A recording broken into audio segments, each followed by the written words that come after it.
Hey everyone, in today's video, I will show you how to download your Zoho Mail backup step by step. This process is super useful if you want to save all your important emails safely on your device. But before we start, make sure you are logged in. So to log in, just open your Zoho CRM website and you can easily log in from this section. Okay, you just need to write your email ID and password and just click on login.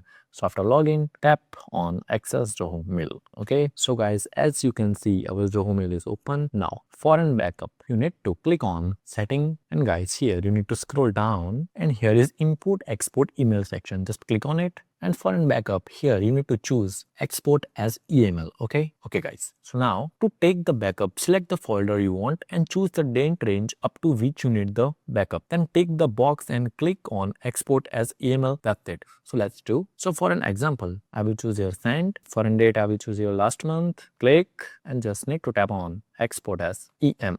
Okay, so guys, as you can see, our export is in progress. Okay, now close this bar and wait for a few moments. Now the backup of your selected folder will be sent directly to your email inbox along with a zip file. From there, you can easily download the zip file to your device. So guys, as you can see, there, send the file of your backup. Just need to click on it and you can easily download backup from this zip links. Okay, so guys, that's how you can easily take a backup in Zoho Mail. I hope this video helped you understand the process clearly. If you found it helpful, don't forget to like the video and subscribe to the channel for more Zoho tutorial. Thanks for watching.